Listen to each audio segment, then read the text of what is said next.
and welcome to Traditional Chinese Medicine. My name is Christina Kapothanasis. I'm a licensed acupuncturist in the state of Hawaii, and I am nationally certified under the National Certification Commission for Acupuncture and Oriental Medicine. I am also the executive director of the Hawaii Oriental Medicine and Acupuncture Association.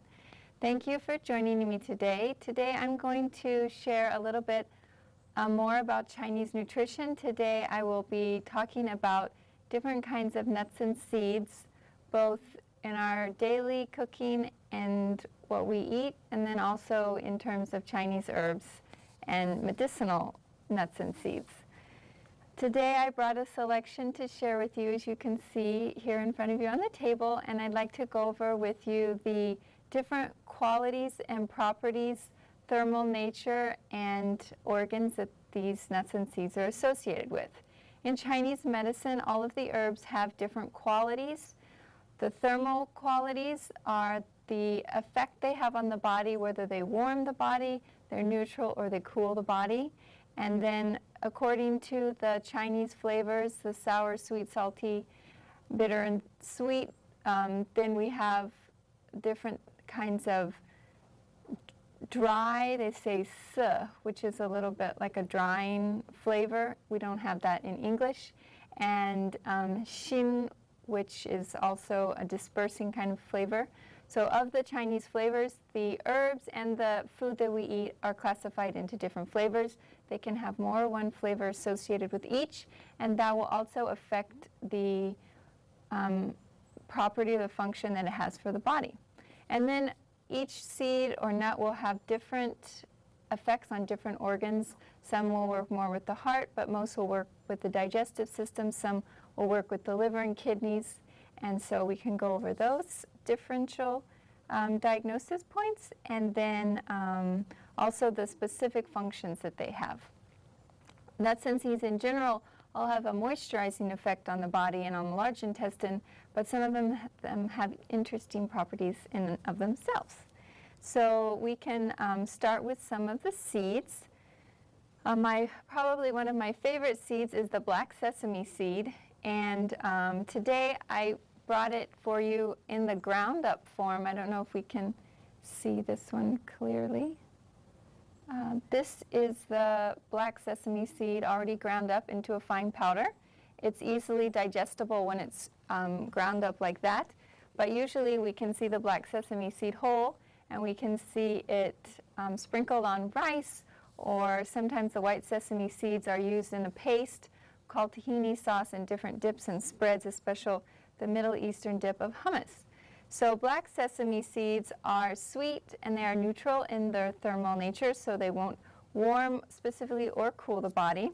They are good for going into the liver, the spleen, and the kidney. And all of my fertility girls know that I talk about liver, spleen, and kidney over and over and over. These are the three organs responsible for reproductive health.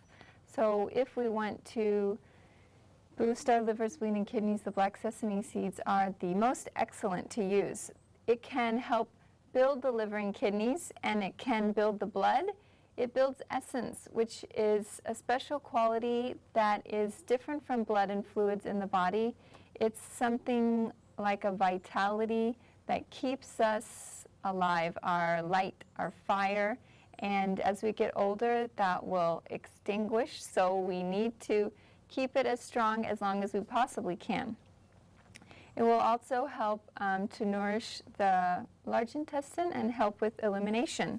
The specific functions that it's good for, other than fertility, it's good for those with weak liver and kidneys. They may be experiencing dizziness or ringing in the ears called tinnitus. They may feel lower back aches or weakness in their legs.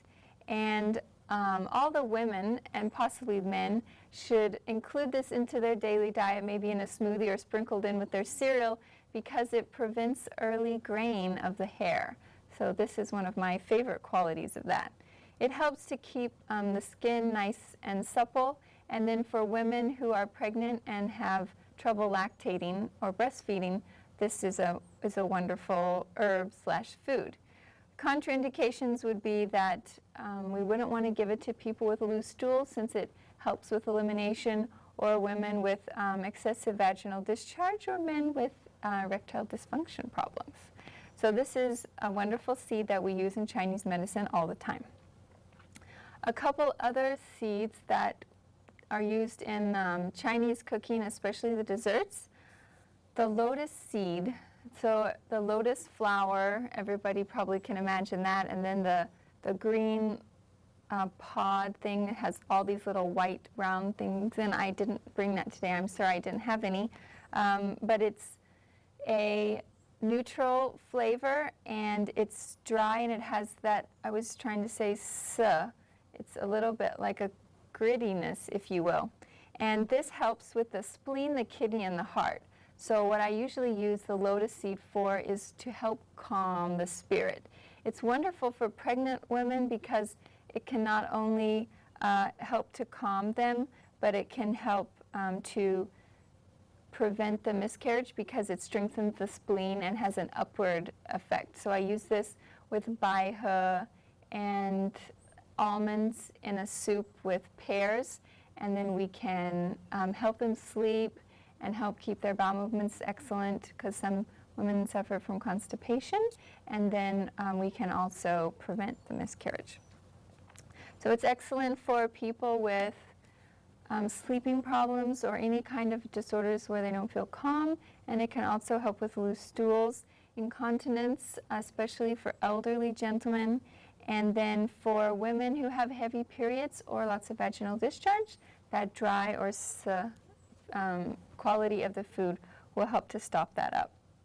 The only time we wouldn't want to use it is for people with what we call dampness in the digestive system. So it's a buildup of inflammation, if you will, and dampness is like a sticky quality. These people might feel bloated and have poor digestion because of the dampness.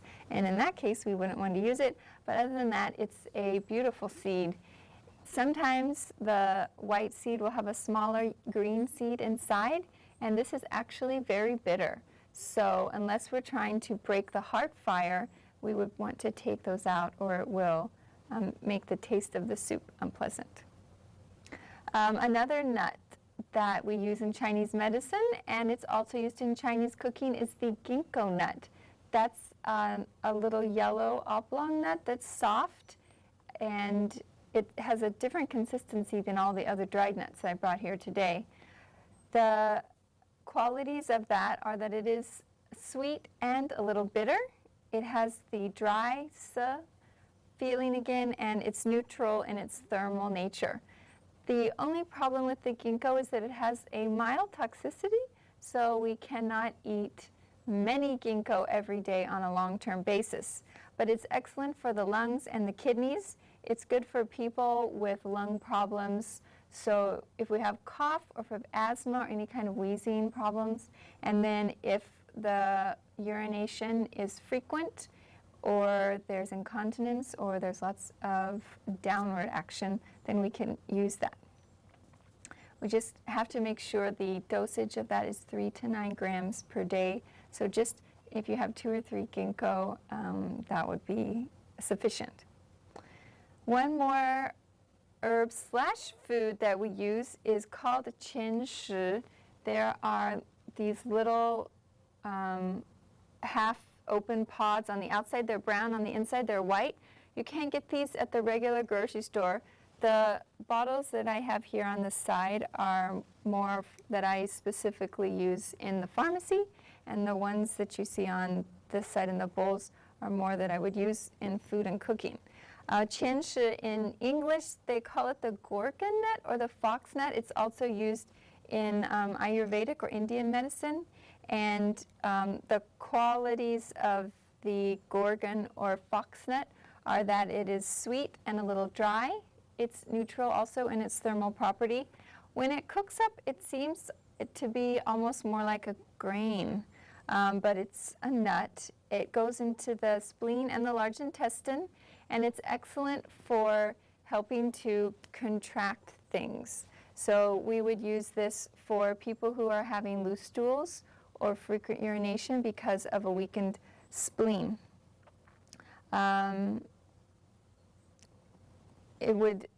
yes, it would be used for these kind of conditions. So it doesn't have a strong flavor, and it's nice if you would stir it in with some other grains for a breakfast, and it would come out something like oatmeal. So this is an excellent one. We can move to pine nuts.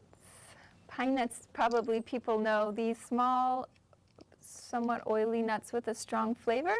They are excellent for use in pestos and different dishes, sometimes sprinkled, toasted on salads and things. The pine nut is sweet, and it has a slightly warm thermal property. It goes into the lungs, the liver, and the large intestine. It's mostly for nourishing the large intestine to help with the elimination, but it also builds the blood. And one special quality to the pine nut is that it gets rid of wind. So wind in Chinese medicine is a pathogen that will elicit different symptoms like twitches or spasms or even paralysis to different degrees, whether it's Bell's palsy or after stroke and people are left paralyzed on one side of the body. So we would use it to moisturize the body. It's good for coughs. So if you have a dry cough, we might use the pine nut. And then for the dry kind of deficient constipation, we can also use the pine nut. But again, the special quality of this would be to take out wind, and wind can also be seen in dizziness. So people with wind causing dizziness, or also with the B syndrome, which encompasses several different kinds of joint pains, arthritis or rheumatoid arthritis, osteoarthritis, and different kinds of pains, that, especially pains that travel in the body. Maybe you feel it in your shoulder today, and you feel it in your arm. Chronic fatigue and fibromyalgia patients will sometimes see this joint sensitivity and tenderness because they are so hot, and then they are dry, and then the wind comes to cause the pain in the body. So the pine nut would be great for that, and we just don't want to give it to people who have loose stools. Another seed that we can look at is the pumpkin seed. So this green little seed is a little tiny bit bitter, but it's nice raw, sprouted, or baked. So it can be toasted or roasted as well. The sweet flavor and bitter, it's the neutral thermal property, and it goes into the large intestine. This nut has a very special quality in that it kills parasites. So any type of parasite that you can think of, the pumpkin seed would be excellent for. You can soak all nuts and seeds for a few hours or overnight to make them more easily digestible. This seed will also help the lactating women who are having trouble breastfeeding. This is another seed that helps with that.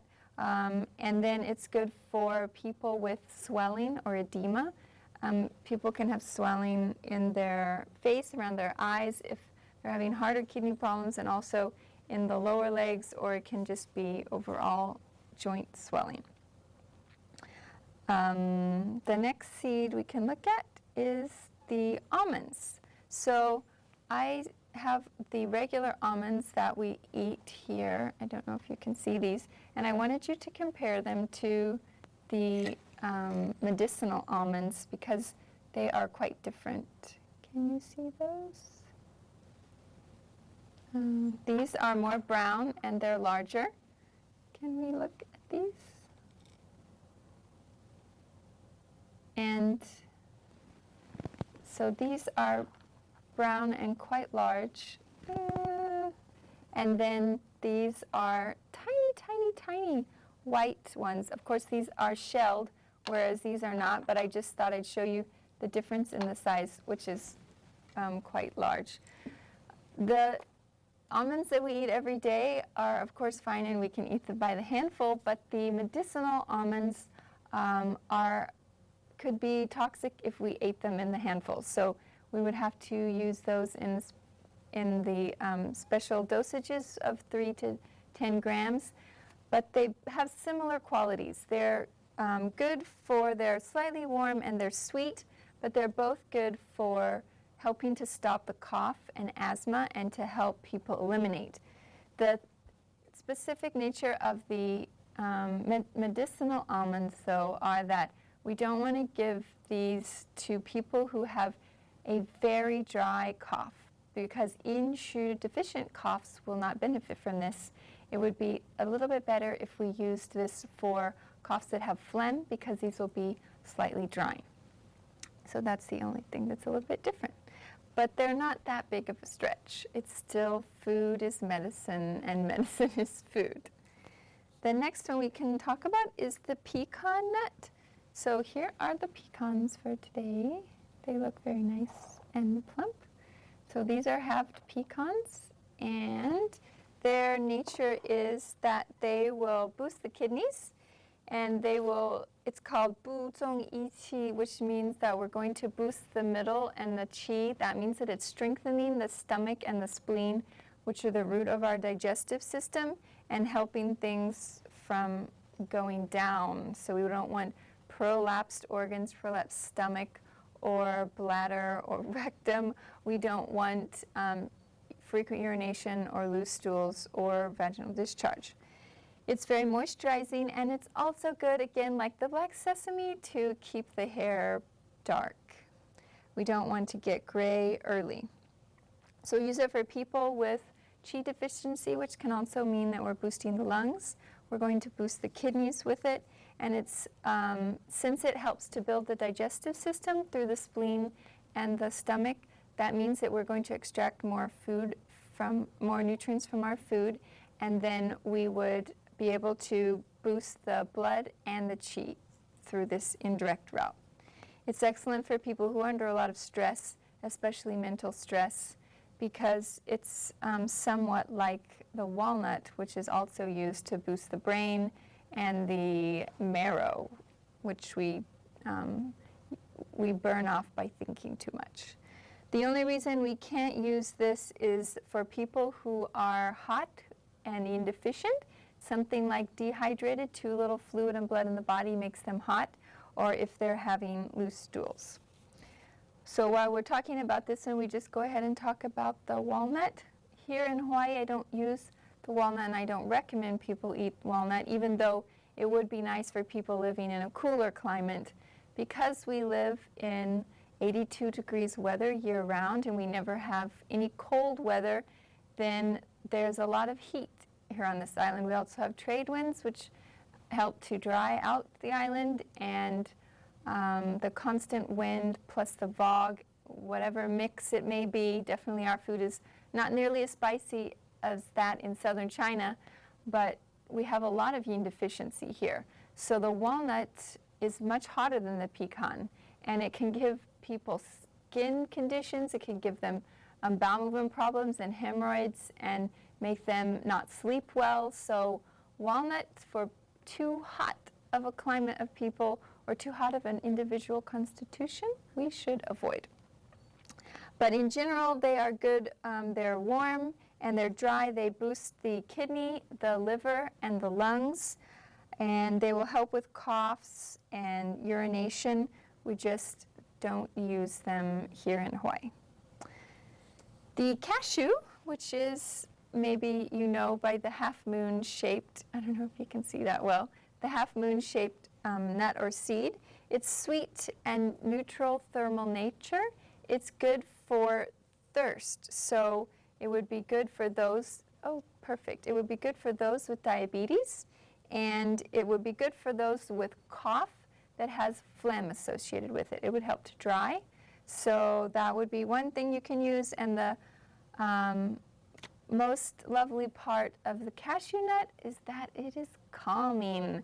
So people that feel agitated and irritated, we should give them a small bag of cashews and help them relax, because it will take down the heart fire. Pistachio should, in Chinese, should actually have the name for the cashew, because they're called kaixinguo. They're called the happy nut. So pistachio, yes, they do make people very happy. You can shell these and eat these raw or salted, and they are sweet, bitter, sour. They have a neutral thermal nature. They're good for the liver and kidneys. Whatever we can do to build our liver and kidneys is the best, because in the modern day and age, the more we do, the better. We're encouraged to work longer hours and accomplish more. All of that stress drains the adrenals. Maybe people have heard of adrenal fatigue, and that would translate into Chinese draining the liver and kidneys. So the caixin, the happy pistachio nuts, will be another one along with the black sesame seed to build the liver and kidney. It also cleans and purifies the blood, and then again it will moisturize the intestine. Moving to smaller seeds, these flax seeds that people probably have heard about, using the flaxseed oil or ground flaxseed meal to put into their smoothies, or to use the oil for salad dressings. It's not usually heated in cooking, but it's a sweet flavor and a neutral thermal nature. It goes into the stomach and the large intestine. It's good for people with itchy skin, and for inflammatory conditions, and for constipation. I do find, though, that the flaxseed can be somewhat irritating to the digestive system in some people, and the oil and the flaxseed can be circulating. So for women who are having heavy menstruation or who are just recently pregnant, I usually don't recommend the flaxseed. It might be because it has a little bit more moisturizing than the other nuts and seeds, so it helps people go to the bathroom even more because it's so mucousy. They use this with water, the flaxseed meal, to replace eggs in baking. So you can just think that it's quite a sticky, and it will help people go to the bathroom. So the more we move the large intestines, the more blood flow and chance for miscarriage we would have. And then for people with fibromyalgia or skin sensitivities, I recommend that they don't eat too much of the flax seed.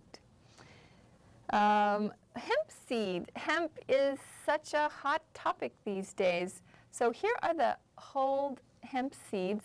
They have a dark shell. You can see some of the dark shells in there, but the inside is white. They also can extract the protein from that and grind it into a powder.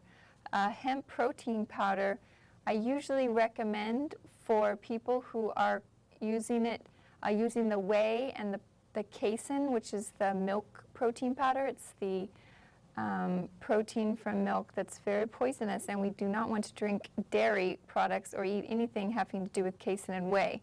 So this is an excellent alternative for all the bodybuilders out there and people hitting the gym, because it has all 8 essential amino acids, and scoop per scoop, it is the same in protein. So for your 1 scoop, you still get 25 to 30 grams of protein, and it has the branch amino acids, which all the people who are trying to gain muscle really appreciate. The only caveat is that we cannot use this for people who get random drug screening, because they may not pass. Military or healthcare professionals need to be leery of the hemp seed. Hemp seeds, though, are sweet and neutral in thermal nature. They're good for helping with elimination, and they are good for building the blood because they are so high in iron. That's another excellent side effect of those, as well as the pumpkin seeds. So if you can't do the hemp, you can do the pumpkin seeds. Those are an excellent source of iron for people that are deficient in that, or people that are more vegetarian and vegan. I didn't bring sunflower seeds today, but they are good for the stomach and spleen, and they also help with elimination. I did bring chia seeds. I just wanted you to see, if you are not familiar with them, they're tiny, tiny, tiny little black seeds, and when you put them in water, they puff up and become these little fuzzy bug-looking things. I had no idea what they were. I saw them the first time in China. And I find that they can be very irritating and drying to the digestive system. If you're going to use chia seeds, make sure that they are very well hydrated. Let them soak for several hours before you ingest them so that they don't use your moisture to rehydrate them. And watch out, because the digestive irritation can happen immediately and it might happen several months down the line. I just wanted you to see, lastly, that we do use a lot of other nuts and seeds in our pharmacy as well. So niubangzi is a seed from the gobo. It's a vegetable, and this we would use for skin conditions, for sore throats. It's very cooling to help with colds even. Another nut is the taoren. This is the apricot kernel. We use this for women who have stagnation in their periods. They have clots, they have trouble getting their period to come, or other stagnation problems like endometriosis and PCOS. So we also use this to help people go to the bathroom, but the circulation quality is number one. We use the baiziren, which is a tiny little oily seed. It's wonderful for helping people sleep. It has the added benefit of helping people go to the restroom. And it's good for people with palpitations where they hear their heartbeat or irregular. And then lastly, we have Qianzi, which is almost as small as the chia seed, a very minute little black seed, but this is very powerful because it can help people who are suffering from cough and or swelling. It's an excellent diuretic for the body that's safe and has no side effects like the Western medicine ones. So I think that we have covered all of the nuts and seeds and the Chinese medicine properties of them. They are, of course, easily eaten as a snack or in a trail mix, and you can also grind them up into pestos to use. They're a good source of protein and your omega oils, omega-3, 6, and 9. And then most recently, the smoothies have been taking quite popularity. So if you just want an extra boost of protein, you can stir those in the blender to make it creamy and add a little nutrition. If you have any questions, you can always contact us. And until next time, mahalo.